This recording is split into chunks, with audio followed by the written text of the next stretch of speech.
What is up guys, it's Cal, and in this video I'm going to be showing you all island expeditions. These went live about a week ago in the alpha, and needless to say, well, they need some work done to them. But anyways, what are island expeditions and what is the main goal to them?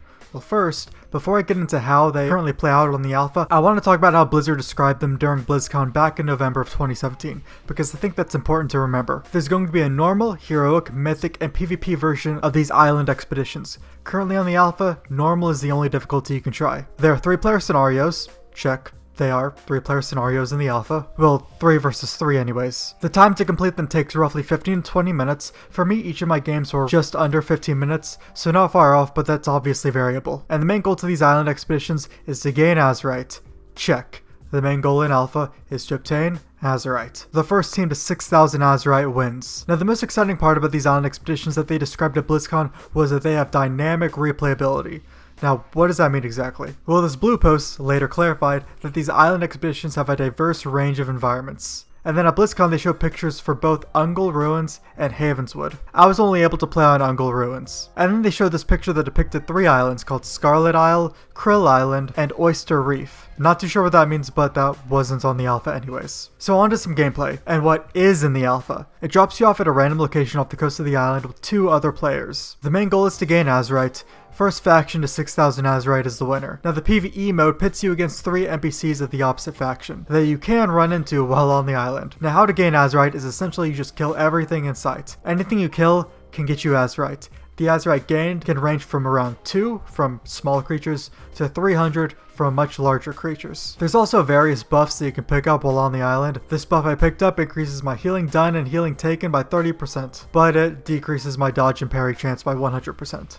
Seems very useful for a hunter. And enemies you kill can drop these little glowing Azeroth looking orbs that you just run over, and they increase the damage of your party by 30% for 30 seconds. Also, there are Azeroth nodes, both small and large, that you can mine for Azeroth to get you closer to your goal. Another avenue of Azeroth is that there are random items around the island that you can pick up and they just stay on your character for the duration of the expedition, until you use them. I ran into a shovel, a rune, a torch, and also a key. You then have to figure out how to use these items. One of the ones I was able to figure out was the rune. There are these random magical boxes around the map that I had no idea what the purpose of them was until I found a rune, and you can use the rune on them and you gain 200 Azeroth. The key is used to unlock the cage of an NPC around the island, also gives you Azeroth, and the torch is used on a webbed NPC. You know, that's encased in spiderweb. You torch them to gain some Azeroth. And the shovel, well, I don't know. I can figure that one out. Now, as mentioned earlier, you can run into the opposite faction while on the island. It turns into an all-out brawl, essentially. At BlizzCon, when they said that these AI were going to be more advanced,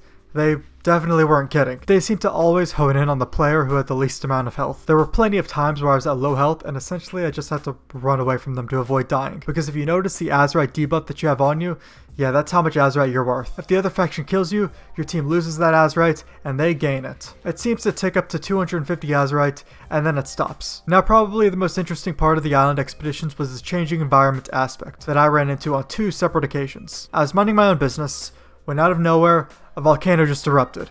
Fire elementals spawned, and my group was nowhere around me. In this instance, we essentially had to just kill off fire elementals, and then kill off the volcano, which I think was spawning more of them, and then we killed the big fire elemental for lots of Azeroth. And then we opened up the fire chest by them, and there was even more Azeroth. Then on a separate occasion, snow came out of nowhere. It just started snowing heavily, like blizzard status. No pun intended. My group had to fight our way over some ice patches, through ice elementals, and through an instance portal which did this really weird thing with my screen. Then inside was a giant boss elemental for us to kill, and 2 chests that yielded a ton of Azeroth. Now, what are the rewards to these island expeditions?